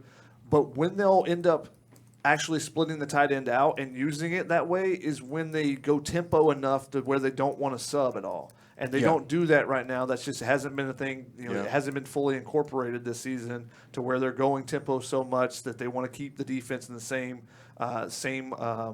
personnel. Yeah. And so they just split the tight end out and run that same play that Drake London might substitute in for at a different time. So I think that's part of it. And I'll give credit to Eric Cromanhook in particular. I think he's taken a big jump in his game. The tight ends were abhorrent last year. As far as the Pro Football Focus grades, they were the worst players on the offensive side. All three of the tight ends. They were the three worst players on there. I think he's done a much better job. He's been a real key on some of those outside, on that counter play that they run where they bring him across and crossfire him, and they bring the guard as well and lead in kind of a power play with Marquis Stepp running behind it and Vi. And it just hasn't been in the playbook as much the last couple of weeks because of the injuries to the running backs. The injuries to running backs really changed the playbook completely, which is why you got guys like Amon-Ra St. Brown, has stepped into the backfield. There was a question like, hey, do we not have a defensive player that played both ways? Amon-Ra St. Brown is the guy that's your two-way player that you're putting over on running back. They do have some guys like Greg Johnson, Isaac Taylor-Stewart that played running back in high school, but I think they're much more comfortable with using Amon-Ra St. Brown. None of those guys are just like big bulky guys. Yeah. They don't have a linebacker that played running back in high school that they want to throw in there or anything. Yeah. We have a question on YouTube, I believe, from Lamont. He says, hey, guys, I love the show and really like Taylor May's perspective on what's going on with the team. I'd like to ask, Talanoa Hufanga reminds me of Mark Carrier. What do you guys think? Yeah, I hear you on that. I mean, you might want to put, since I was the only one around for like the Marcario years, like that was I'll like. put you on the screen. Yeah, I mean that's a little bit older reference to everyone else here except me. I know who Mark Carey. He was my coach at Cincinnati too. Oh, right. Oh, he was your coach. My coach Yeah. at Cincinnati too. I mean, you didn't like grow up watching. No, him, I got maybe you. you did. Yeah. I mean, I don't know. I watched him when I was in college and stuff, but I think it's interesting. I think Carrier was built different than Talanoa was, but I think there's. I mean, you could say that for like any kind of hard-nosed safety and stuff, but he was a stud when he was at USC, and I think you're seeing the same kind of things from Hufanga. I don't remember them using him as much, like kind of near the line of scrimmage. Maybe I'm wrong. It's been a long time. He had better ball skills too on the back end. Yeah, it seemed like he was more of a more of like a was he free? I think he was like a free safety, right? But it's a different game now too. I mean, you're seeing these safeties that are more versatile, and they're doing more things at the line of scrimmage, and they're run fits here and then backing off and sacking the quarterback and all this stuff. So a little different. But I think Carey was a little like stockier, I think, than Hufanga, if I remember correctly. Since I have all of you guys on the screen, I'm going to call an audible and talk about something that's going on in the YouTube comments. Everyone's debating about USC's uniforms. What is your take on tradition, uniforms? Should there be some spice, some newness in USC's uniforms? A lot of people are talking about it right now, so I thought we should chime in as well. Taylor, you wore it, so what do you? Well, so Keely and I were just talking about this the other day because we were looking at Arizona State's uniforms, and I was saying like that's the one thing about USC is because the only difference was in the collar. They have the new. They have like the USC does. Yeah, like the new the V-neck with the little logo like in the middle. like the Coliseum looking arch, like the Roman stuff. Yeah, I don't know how to describe it. We don't have like black jerseys. We don't have an alternate jersey. We don't have different helmets. I think it would be cool to maybe have black jerseys, but I just don't think that's us. It's like Notre Dame, and then Notre Dame, Alabama. Who's another one that doesn't? Penn State doesn't change. Penn State doesn't. Like it's just kind of is what it is. We're not Oregon. We don't have different color everything for every game. So it would be cool, but I think, and that's what we're talking about, like recruits. Some recruits like stuff like that. Yeah. Some recruits, that's really important to them. Other guys don't really care, and I think that's just kind of what makes USC. I'm surprised they even added that little thing to the collar. They changed the face mask color a little bit. Let's not forget the jersey has morphed over the years. The jersey is not the same jersey that the players in 1890 wore or whatever. It's completely different. It's completely different than it was in the 60s, to be honest. The sleeves are down too. here. Oh, The Ronnie Even Lott the shoulder sleeves pads. were like... there was a big stripe on the bottom. Yeah. Now, maybe the difference is that USC has always worn Cardinal jerseys and worn white jerseys. Mm-hmm. And, that you can change some things, some small things, like that Steve Sarkisian was trying to do. The small things that he was trying to do were good ideas. Now, you got to match the color scheme up better. That was the biggest the issue. metallic red helmets that they had Would have been bad. fine. They looked okay with the away uniforms with the white, but the red didn't. The cardinal didn't match the- it just So didn't work. that And the was clown shoes were bad too. Those didn't look good. what? Remember those shoes that they were? Was that the Lane Kiffin era? I think it was Lane Kiffin Okay. ones. Yeah. I don't know what you're referencing. But you can do small things that because when players, the Steve Sarkisian, those helmets, they were all hyped up. And now and part of the reason why the question was brought, why is USC so resistant, is because people with lots of money, they give money to the university, get very mad because we've always wanted it this way. But really, have you? No, it's been a little bit different, and things change slowly. So USC could incorporate a couple things. The black jersey, I'm not a fan of. Yeah. And I think that that comes down to, progressive versus, just sticking with the same. But some people like me don't believe if black's not one of your colors, then you shouldn't wear it as a jersey. Yeah. If you're adding it in new. Yeah. Now, if you've been doing it for a while, whatever, go for it. Yep. We have some callers in the queue, so let's go to them in a second. Give me a second. I believe it is Rodney. Okay. Hello, you're live on Tunnel Vision. Hey, what's going on, you guys? My big question, I guess, what I was going to ask, I kind of came in a little late, but I wanted to know that if with this win that SC got over Cal, if this was kind of too little too late, or do you guys see Mike Bone looking at this as a sign of good things to come and is just going to basically keep Clay Helton for another year? What do you guys think? Thanks. Bye. Hey, Rodney, did you send a email to the Peristyle podcast this week or last week? Yes. Okay. I think so. I like putting voices to the email. So thanks for sending those in. Thanks, Rodney. I think we kind of talked about this already a little bit, but just real quick recap. I don't know if you were going to bring in a new athletic director, expecting him to just toe the line and say, yeah, everything's fine. You have to look at the big picture. And is this the direction you want the football program to go? 5 years from now, does it matter that you beat Cal or you needed a hold on against Arizona State the week before, or you get blown out by Oregon, whatever it is? I don't know if that matters as much as, is this the direction you want the program to go? So one game, or if you go out and beat UCLA next week, does that really matter in the grand scheme of things? Or do you see more systemic problems that you want someone else to come in and install their football culture and see what they could do? That's what I think it is going. So I don't think blowing out Cal is going to change everything. If Mike Bowden was going to keep Clay Helton, he was going to keep Clay Helton. I don't think the blowout to Cal was going to be the thing that convinced him that you should keep Clay Helton. Any thoughts, Shotgun? Taylor?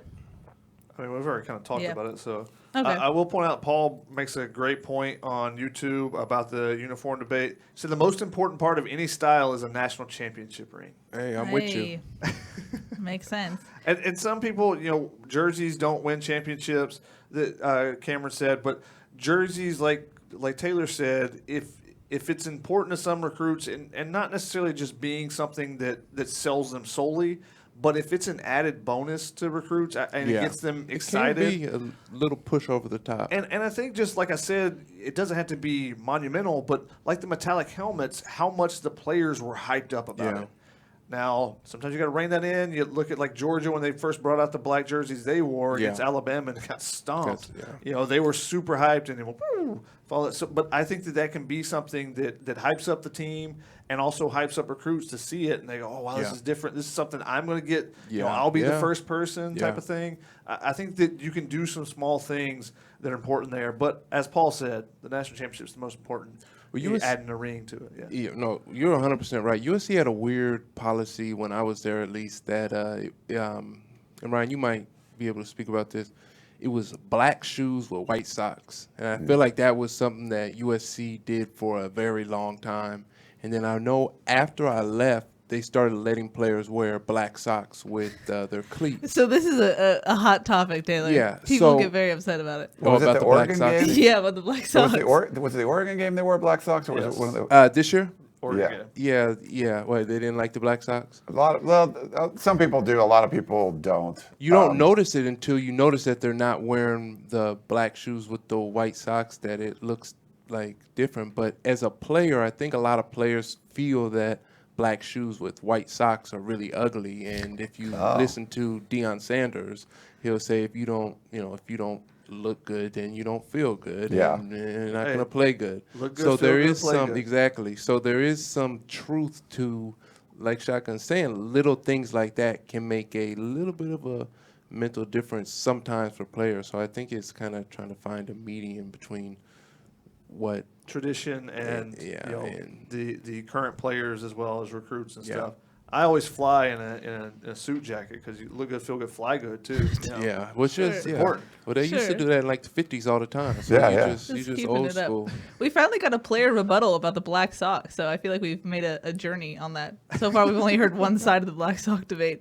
Let's go to our final caller in the queue, and then we're going to come back and do some rapid fire because it's almost 8:30, which is pretty crazy. Let's go to Grant, I believe. Hello, you're live on Tunnel Vision. The question is, assuming there is a complete coaching changeover, is there a grace period of a couple of seasons such that the expectations will not be for an almost perfect record the first year, but, it'll just take a little longer? Thank you.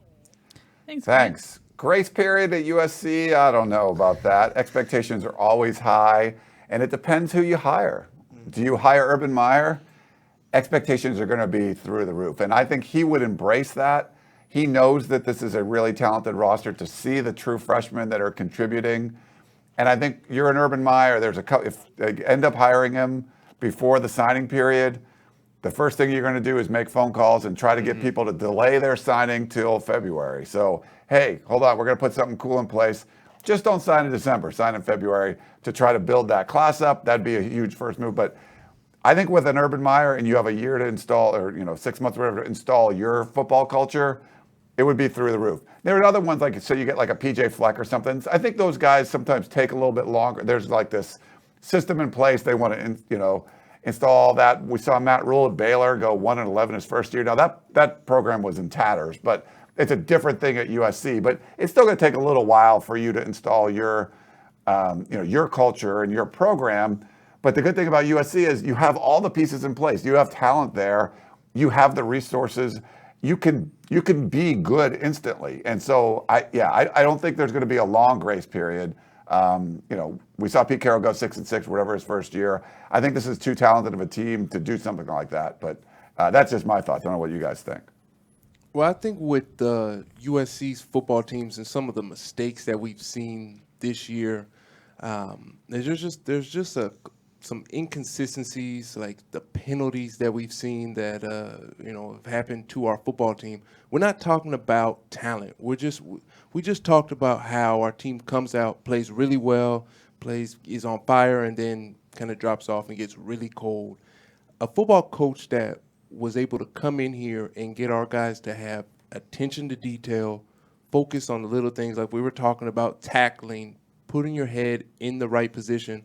I think a coach that was able to do that would get the most out of his players, out of the players that he would, potentially have next season.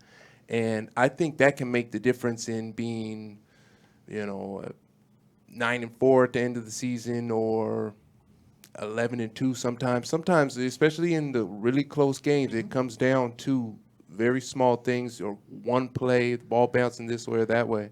And the more things you do right, and the more times you practice doing the little things right, and there's emphasis on it, I think that gives you a better chance in the end to win those close football games. So I think a coach coming in and, like Ryan's saying, having that culture, I think that'll really change a lot of things for this USC football team.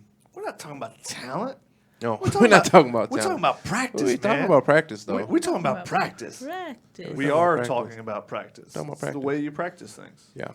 In the same vein, we had a question from Blaze, I believe, on YouTube. He said, is USC ready to fund the football program on the same level as Alabama? Does Alabama spend significantly more for coaches, assistants, and analysts than USC?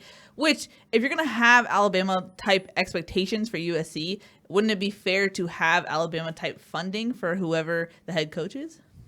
that's one of the big questions about the administration we've wondered for the last few years is what is their goal? Yeah. Is the football program the bell winner, the bell cow of the school, or is it something that's going to bring in a little bit of money for us, and we don't care if it's great or not? Well, that's the hard part about Los Angeles, and if we're comparing it to Tuscaloosa, Alabama, which nothing against Alabama, but there's not a whole lot of things going on out there. But when you come to Los Angeles, you have a couple major universities. You have 2 NBA teams, 2 NFL teams. Like, there's just a lot of things going on. And at USC, as a university, there's people doing all kinds of things. The water polo team's good. The sports are good across the board. I would like to see our new president, what's her last name? Carol Folt. I'd like to see her say, hey, we need, because the football program takes care of all sports. Mm-hmm. And if you are doing what you have to do and hopefully hiring a football coach and putting money into the football program, everybody in the athletic department benefits from it. And really, to me, it makes the entire school, even the academic side of the school, better, because parents who have students that go to USC, they want to go to the football games. It just, people talk about USC more. And I think even if you don't play football for USC, even if you're just a student, I think just the kind of the camaraderie that comes from the football team and the attention that they get has an effect also on the students, and it just creates a better atmosphere that is USC. So hopefully they put, I know they got the money. I know they got the money to do it. I think it depends on who you hire. Yeah. So when you hire Clay Helton, who was, didn't have the resume to be USC's head coach, he was happy to be there. Is he going to go in and demand, I need this, I need this? No. But you hire Urban Meyer, he's going to say, here's how this works. Yeah. I want this, this, and this, and you better say yes. So, I think that's more about, are you hiring at the level of the people that are going to, Nick Saban, that would demand resources, or are you hiring someone who's really just happy to be there? Every athletic director you've brought in, the last couple where they're all football players, they've come in and said, how do you guys do things? Mike Bone comes in and he wants to know how you do things, but here's how I do things, because he's done it before. So you get someone that's done it before, they're going to have certain demands on resources. Not that they would get everything necessarily, but they know what it takes to win. Yeah. So they're going to say, here's what we need. And Clay Helton, because he's never done this before, he's going to say, hey, what can you give me? Because I'll just work with it. A rising tide lifts all boats. If the USC football program is good, it's similar to a Davidson basketball team with Steph Curry making a run in the NCAA tournament, because not only does it give more awareness to all your programs across, whether it's at the game or during a commercial break or whatever it is, but also it raises the the admissions, the applications that are submitted to a school. It's just it's a common fact. There's been several studies about it. When a team is in the national spotlight as much as a team like USC, a powerhouse program like USC football can be, then it just raises the entire free advertising. Yeah. As long as things are running smooth, and it's a big question mark. Yeah. We have a question from Gru, I believe, on Periscope. He says, is Brew McCoy going to play this year? Clay Helton confirmed, I think 2 weeks ago, that he will not play this season, but he says that he's doing well in classes and will be ready for spring ball. So it seems like he's doing better health-wise, which is good to hear about Brew. And then we have a question from hip-hop lover John, who says, any chance Michael Pittman will be a finalist for the Biletnikoff? I actually asked Michael Pittman about, what's it like passing 1,000 receiving yards for the first time in your career. And he was like, oh, it's cool. But then Clay Helton kind of butted in and he was like, I'll say this. He needs to be on watch lists. He needs to be on the national conversation. He's not being talked he's not being talked about enough. So he kind of went to bat for Michael Pittman last night. But what do you guys think? He's a beast. He's a beast. Not only is he destroying defenses, catching 11 passes for 180 yards and touchdown, but He's trying to block punts.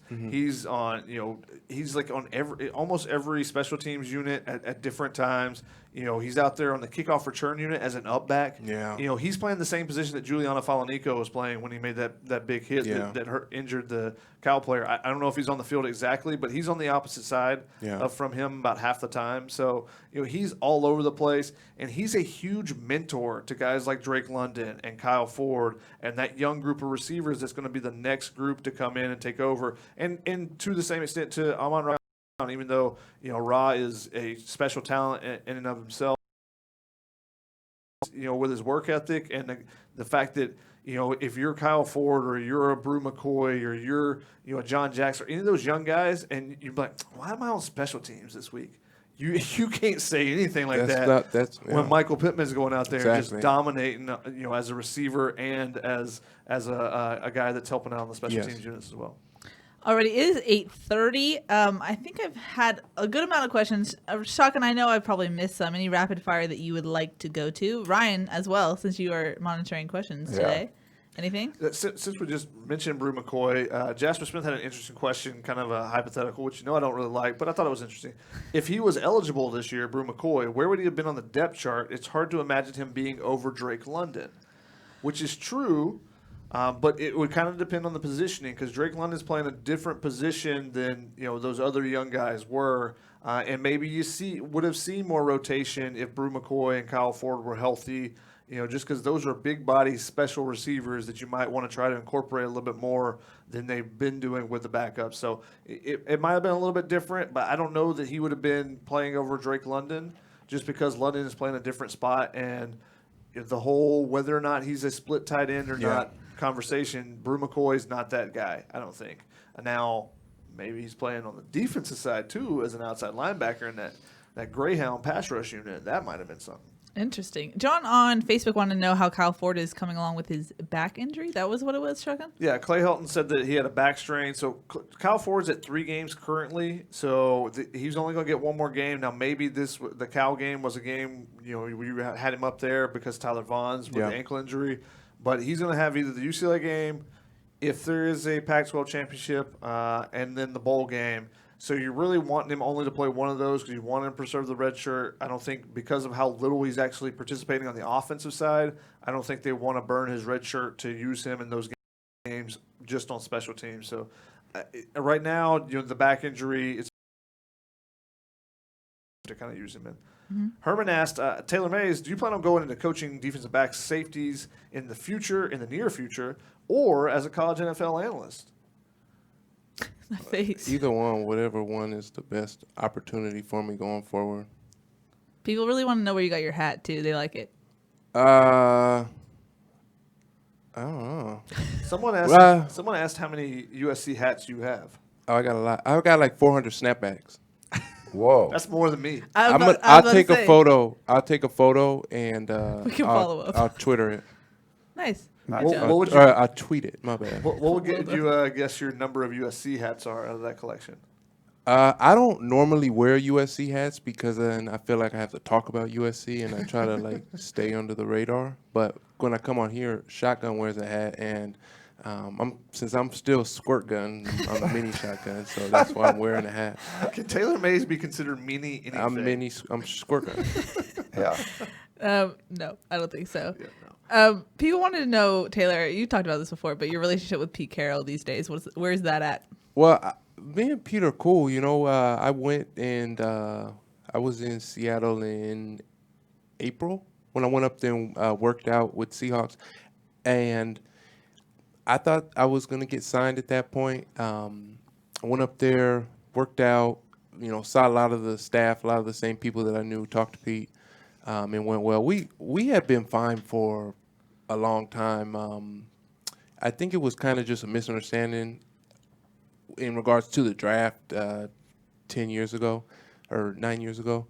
And that kind of got squashed somewhat after that. It just was, I think I was mad because I didn't get drafted in the first round, and then that carried over to the second day, and I was just doing an interview with Shelly Smith, and I was like, I I just said something, and it wasn't anything personal. And but Pete and I have been cool, and so it was never. I think it turned into something that it really wasn't. Makes sense. We have some like cross-platform talking. Douglas on Facebook wanted to know from LC on YouTube how Hunter Echols' surgery went. I can report that it went well and he's doing well. The rehab time is like 6 months, so best wishes for Hunter in his recovery.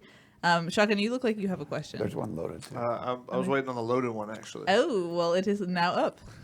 The question from Lamont Hart: where would you guys put Pittman in the all-time receivers? This is interesting. That was asked just because Kerry Colbert. I talked to him after the game, and he was asked about where Pittman is. Obviously, KC would know. He's one of the all-time greats at USC as well, and he said, "Hey, he's got to be up there." You know, the 1,000-yard season this year kind of puts him in that class. I don't know the numbers right off the top of my head. I will be writing about Michael Pittman probably later tonight or tomorrow, talking about this and where he kind of fits. Like I said, I am so impressed by the kid with the way that he does everything on this team and does it just kind of silently.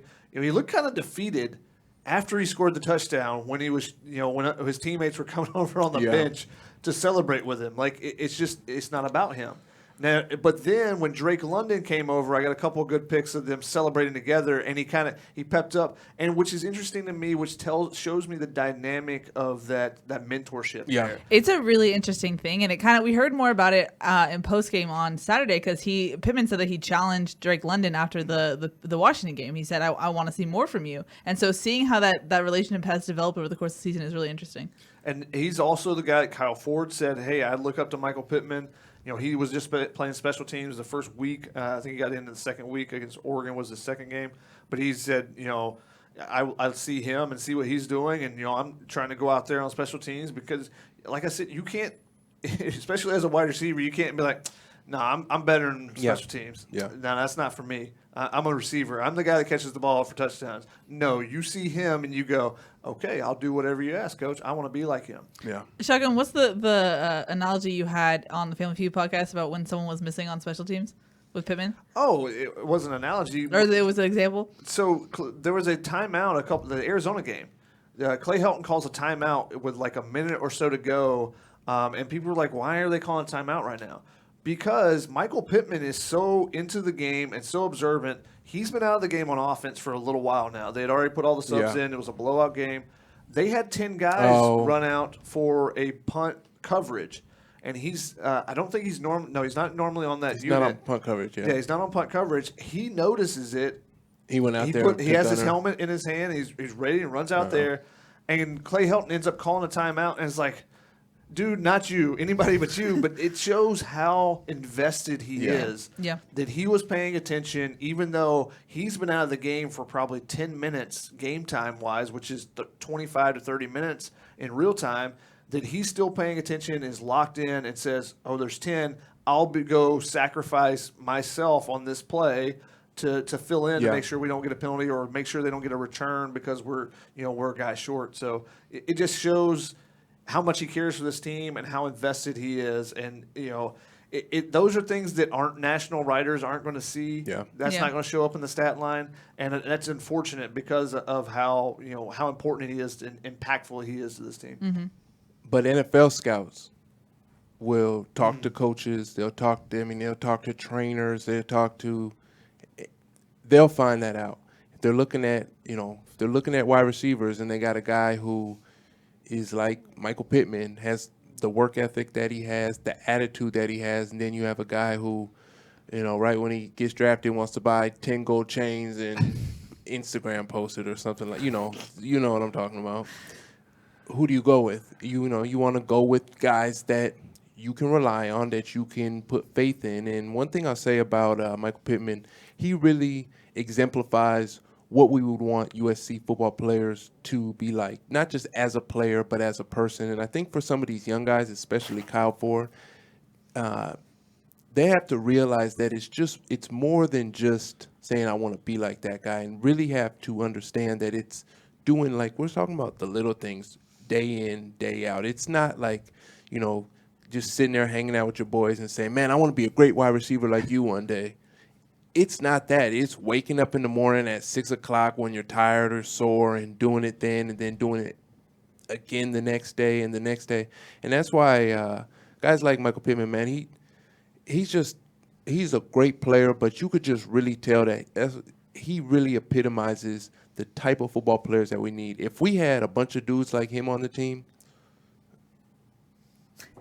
might be different than record. we'll be undefeated. And he will have a long NFL career because even if for some reason he's not productive as a receiver, he'll find his way on special teams and be a special teams guy. Yeah, Steve Tasker. And that's, there's been former receivers at USC. Like, I was talking with someone about Deonte Burnett. Yeah. We love Deonte Burnett. He makes all the catches and stuff. But one of the times he got cut in his career, it came down and they said, what do we want, Deonte, or do we want a guy that's like Deonte but also can play special teams? Yeah. And because Deonte he's such a slight frame, he's not a guy that is going to be a gunner, go in the cover of punts and stuff. So, Pittman's got a great future in the NFL. Wish the best for him. Yeah. Mm-hmm. It's 8:41. I think it might be time to wrap it up unless there's some burning questions from you guys. All right, we're good on this end. Boss man? There's one if you want to load it up, just because I know Taylor had some things to say about. Uh-oh. Danny says, lots of criticism on John Houston by SC fans. Do you think he's underappreciated? I actually met the Houstons at Cal, so nice to meet y'all. He's like leading the team in tackles. He's one of the few seniors out there. I know there was some criticism, Taylor. I mean, do you think that he's underappreciated? I criticize him a lot. I will say, and Shotgun brought it up, John Houston has been playing a lot better. I think for me, with John Houston, he's the Mike linebacker. He's a captain. He's a senior. So everything that the defense does, good or bad, in my opinion, pretty much goes through him and Christian Rector. But, Christian was hurt for a while. So really, a lot of the success and or failure of the defense goes through John Houston. And he has been playing better. I think for him, it's for some reason just it's hard to explain, but sometimes as the season goes and just the more experience that you get throughout the season and sometimes just the more confidence that you get throughout the season, that makes a huge difference in your game. And it didn't seem like it would have that much of an impact, but it really can once you're just making, a good play and then another good play. And if you make a good play early in the game, it's all mental, but you make a good play early in the game, I think it really just kind of pumps you up and makes you feel good about yourself, almost as if like, okay, I made a good play. I can settle down. And I see John Houston playing a lot more settled football than earlier in the season. He kind of was like running around, like maybe trying to overcompensate or something like that. But he's done a lot better. He had that tip ball that led to an interception. He had a good tackle that people thought looked like a horse collar, but he really just grabbed it was a great tackle. It was a good tackle. And there was another one. I don't know if they gave him a pass breakup. It might have been a drop, but he was right there in that place. I mean, he was definitely involved. I think he only had 5 tackles. No one really had a lot of tackles in that game. But, I kind of think he is underappreciated for the question. But I would say if you ask the USC defensive coaches, they would totally definitely say yes. Mm-hmm. Because not his position coach, but other coaches around will tell you he's the heart of the defense. He's the guy that everyone looks to more than Christian Rector. He's the guy that looked to. And Johnny Nansen actually pointed him out last week after the Arizona State game when I talked to him. He said, he was talking about, I was talking about turnovers and stuff. And then, like, in the middle of the conversation, he just stops and he goes, man, I'm just so happy for John Houston. You know what I mean? He said the guy, he's a warrior. He competes. He's a great leader. It showed tonight. And, he kind of went on to be like, we're just happy for everyone. But getting those seniors that extra bowl game meant something. Yeah. And John Houston being it. And I think the coaches know that he's been maligned in the past, by fans and stuff for not making certain tackles. And like I said earlier in the show, I think he's had a great second half of the season. He's really played well since that Notre Dame game when we talked about how he couldn't help the team get off the field on that big drive late in the game. He's really taken it upon himself, and I think he's played great the last few weeks. Mm-hmm. Cool. I actually want to end on this one note. Crazy to believe, 1 week left of the regular season. How did it go by so fast? Bossman, where do you see this going? I know a lot of USC fans don't know how the next couple of weeks are going to pan out. They kind of look to you, Ryan, as a lighthouse in the storm. Boy. What are you expecting going forward? Yeah, I mean, we don't know either. You hear things. My guess is that things are going to change a week from today. Maybe they'll have the football banquet. Maybe it's the Monday following that. If I had to bet on something happening, it would be that there's going to be a regime change, and it would be announced, probably, on that Monday or something afterwards. That's my guess, and we don't know how it's going to go down. It's I think there's a lot of factors in play, but if I had to predict what's going to happen, I think that's going to be it. If that doesn't happen, am I going to be shocked? Not really. I mean, it's hard to be shocked with what's going on with this team, but I kind of think that's how this is going to play out. And then I don't know about having a name ready for announcement. I just feel the first step was get the athletic director in. The next step would be, hey, we're going to make a change. And then the next step after that, obviously, is this is the direction we want to go. Yep. Already makes sense. I think that's going to wrap it up. Any final words, Taylor? Any final words? No, I'm good if you guys are good. Okay. Sounds good. That's going to wrap it up for today's One more note on John Houston. Yes. No, there was a comment that he's not junior number 55. Who is Junior Seau? Come on, guys. You can't compare everyone. It's a very high bar. You can't be a guy not everyone can be a guy like that. But he's a guy that will play in the NFL. He'll get a shot. Now, what he makes of it, that'll be up to him. He'll get a shot at the size and speed that he is. Taylor? Yeah, he will. Oh no, I don't know. I don't know. He'll be in a camp. Yeah. My bad. shot. Oh, yes, he will. Yeah, my bad. I'm not saying he'll be. No, you're right. You're right. I'm not saying he's a No, first you're round 100 draft percent right. pick. Yo, he'll Shotgun said definitely. he's all pro and all this He stuff. might. No, he might make it. I mean, no, you're 100% right. He could make a team. He could play special teams. He could get practice squad, definitely, because there's players in the NFL right now who have made some teams or are on practice squad that John Houston is physically more gifted than. Yeah. So it just will come down to his will. You are 100% right. Hey, Keely, sorry, real quick, do you guys have thoughts on what's going to happen over the next 2 weeks or a week and a half or 8 days? After last season, I don't want to make any guesses, just because when I did, with USC, you never know. You really never know, and so at this point, I don't want to make any calls about what's going to happen. Shotgun? Nah, same thing. It's USC, so you never know, unfortunately. Yeah. For them, it's a new regime, so things could be completely different. But the way things have gone in the past, whatever you kind of expect has not happened. Yeah. Yeah. Whether it be Ed Orgeron's doing a pretty good job, or Steve Sarkisian versus Chris Peterson, or Clay Helton is a nice guy, but at interim to head coach, I don't know if that's the right. Oh wait, we hired a firm for that. We'll do a search party to go down the hallway. Those things, that's been the USC way. Athletic director named Pat Hayden, named Lynn Swan, named Mike Garrett. At least Mike Garrett had a little bit of experience. Mike Eure was there when I was there. But all former football players, no one with a vast experience as a good athletic director. So the USC way, that's not a positive thing. Yeah, I'm not about to predict USC going out of its normal pathway that it does. I think it's more like show me, and then I'll start going down that thought process. But until then, I'm holding out and just watching to see what happens. Taylor, do you have a thought too, or what do you think is going to happen? I want to agree with what you said, Ryan, but I think something that either you or Shotgun brought up earlier would be an interesting point, that it comes down to a couple more people as well. Obviously, there's Mike Bone, but are there boosters involved? What is the new president's opinion on the situation? I've talked about this before, or I've heard people talking about it as well. How much is the school invested in the football program? Because USC academically has a ton of things going on. How much are they invested in the football program is another question that you have to ask. And how much money are they willing to spend potentially on a head coach? If you ask me, I think, hey, spend all the money. The kids don't need new dorms. They don't need better food.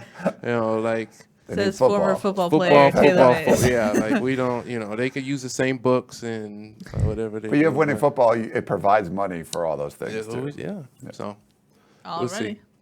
I think that's going to wrap it up, boss man. Yep. Yeah, that's good. We've talked a lot. We're almost at 2 hours, so I think it's a good time to wrap it up. But like I said, we'll be back on Thursday to preview the rivalry matchup, USC's final game. It'll be against UCLA in the Coliseum, a 12:30 kickoff, which is early, which I'm not a big fan of that, but you do what you can. But that's gonna wrap it up. That's Shotgun. That's Taylor. That's Ryan. I'm Keely. We'll see y'all on Thursday.